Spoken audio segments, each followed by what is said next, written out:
E assim, a gente busca parceiros amorosos com as nossas histórias. Com as nossas carências, com as nossas dependências, com as nossas fragilidades. E o que une, não é o que completa, é o que falta. A falta que eu falo é o buraco que está no inconsciente, às vezes você nem sabe, mas você cola na outra pessoa que ela está te oferecendo eu costumo dizer que é uma folha de seda. Você tem um buraco e a pessoa tem uma folha de seda. Ela vem com a folha de seda e tampa o buraco. Só que a folha de seda bate uma gota que ela rasga. Ela rasga, porque as faltas colam, mas elas não mantêm. Elas não estabilizam a relação. Tem que ser além disso, né? O que você vai fazer com isso, né? Um problema que a gente vai ter aí... Não, e é algo que se observa.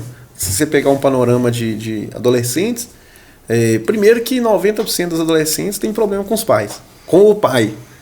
E aí é algo que tem sido falado bastante. Tinha até parado de falar sobre masculinidade... reforçando essa imagem que a gente está na sociedade, que o homem agora ele pode ser um banana, né? Mas assim, a gente vai conversar e parece que todo mundo tem problema com o pai. E aí você vê que as meninas estão caindo em coisas exatamente para tampar essa falta. Às vezes é um pai que nunca deu um abraço, chega um rapaz, dá um abraço nela assim, que não é aquele abraço assim, vou te pegar, é aquele abraço assim de carinho, que a gente sabe que ele tá querendo pegar. Mas é aquele abraço de carinho, a menina já derrete toda. Ai, nossa, eu nunca tive isso. É porque ela não teve o pai fazendo isso. E às vezes o pai tá dentro de casa, não tô falando de pai ausente que tá longe, não. É porque às vezes a ausência, ela é do espaço, né? Mas é mesmo distante, se quiser, pode ser. Exatamente. Então assim, e é um panorama que é triste, mas é uma realidade tão comum, cara. A gente senta pra conversar, o problema geralmente é esse. E aí a menina tá com 15 anos, fazendo coisas que já não era para estar fazendo. Exato. Mas para suprir a falta. Eu escuto, cara, no consultório, um discurso assim: tô namorando. Vai, legal. Ei, me conta aí um pouquinho como é que tá, como é que é esse rapaz. Não, eu não escolho por beleza. Eu não. Você sabe que isso virou até um mantra, né? Que as pessoas falam assim: não, você não deve olhar a beleza. Tá, mas o que te leva a alguém? Cara, tem que ter atraído. Se eu falar pra você que eu não achei minha mulher bonita quando eu arrumei, eu tô mentindo. Tem que me agradar. Primeiro passo, eu tenho que olhar o olho. Não, o negócio é bom. Aí daí pra lá, vamos ver o que é o caráter, o que tem. Às vezes, quando você dá essa olhada, cola, depois você se lascou. Você falou assim, não, mas não tinha o conteúdo que eu achei que tinha. E não tinha, não tava ali. E aí você se lascou. Aí já era. Mas no campo do amor, tem isso. É uma aposta, né? Você nunca sabe o que tá do outro lado. Mas aí a pessoa vem, não, eu não olho beleza, eu olho como ele me trata. Que vai colar no que você tá falando. Se ele me trata bem, se ele me traz chocolate, se ele me... Então, assim, na verdade ela tá buscando uma figura o quê? Paterna. De cuidado. Entendeu? Já tem um manual de como você conquista. Você seja um pai.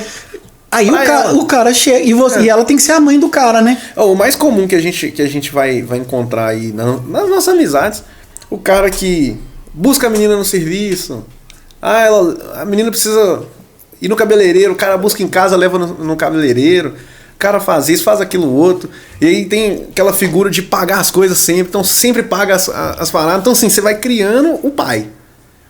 Aí ela vai virando a mãe, né? Ela vai virando a mãe. Então fica assim... É o jogo das faltas, né? E geralmente, assim, Freud vai dizer que a menina sempre tem uma dificuldade com o pai. Com a mãe, desculpa. A menina com a mãe. E o filho com o pai. Essa tríade aí sempre né? E aí ele leva isso pra vida adulta, né? Aí você busca um cara que vai ser o pai que não teve. Que não teve, né? E assim, eu costumo dizer que o primeiro casamento, você tá no primeiro, tomara que não seja. único. Desculpa, filho. Amém. Ana, não foi isso que eu quis dizer. É porque a menção, eu costumo falar que às vezes, isso não é a regra, no campo da saúde mental, você não pode estabelecer nada como engessado. Por quê? Você acabou de dizer uma pura, né? Não, o único. Então, é a sua história. Mas geralmente as primeiras relações, os primeiros relacionamentos são com nossos pais. Verdade. A gente se relaciona com uma pessoa que está fazendo suplência do pai. Aí às vezes dura 1 ano, 2 anos, 3 anos, 10 anos, 5 anos, 20 anos, 30 anos. O que você está vendo hoje, cara com 40 anos de casado, separando. Eu nunca vi isso, cara. Tá tendo um alto índice de casamentos na terceira idade, separação. Loucura. É loucura. Eu costumo dizer que o amor, a paixão, ela vem... A paixão é um vento louco, né? A gente não sabe de onde vem, para onde que vai, mas a gente apaixona. Mas o amor, ele é uma escolha. Né? Eu preciso escolher amar de verdade. Né? O que vai além da paixão, o que vai além do momento. Seja uma escolha de perdoar, seja uma escolha de continuar, uma escolha de firmar. E aí, trazendo até pro âmbito cristão, o amor, ele se resume em Jesus. E Jesus foi o verbo vivo. O amor é uma ação. O amor é o verbo que desceu do céu. É uma escolha, uma ação dele de nos amar. E quando a gente não amava. Por isso que o amor, ele se torna tão difícil no casamento, seja nas relações que a gente tem. Porque se o amor é uma escolha, e aí eu vou pegar Jesus como parâmetro, se Jesus nos amou sem a gente merecer, a gente precisa amar a pessoa que está com a gente, mesmo quando ela não merece. E não fala aqui nos sentidos extremos, mas vamos colocar, se tem algo que me incomoda, mas é uma característica da pessoa, às vezes a gente precisa escolher que mesmo com esse defeito que ela tem, eu continuo amando ela. E eu acho que essa é a dificuldade, às vezes, que a gente tem, é de ver que a pessoa não é aquela... Isso vai acontecer em toda relação. Exatamente. Porque aquela pessoa que você casa não é aquela que você idealizou. Exatamente. Você idealizou. Você casa com o que você idealizou.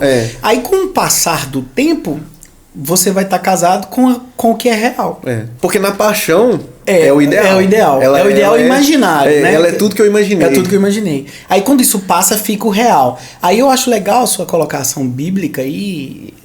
Eu acho que a Bíblia, mesmo para quem não é da igreja, ela é um parâmetro universal, né?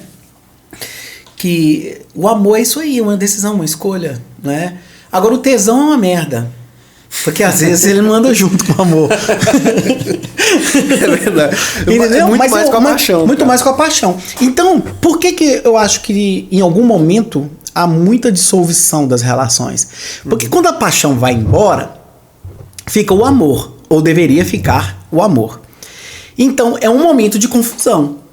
Porque você confunde a paixão com o amor. Então a paixão, você tem um tesão na altura, aí você tá lá deitado de madrugada, de repente tromba, vamos namorar, namora. Aí tá aquela coisa toda louca, só que de repente essa euforia da paixão vai embora. Aí você fala assim, poxa, casei errado.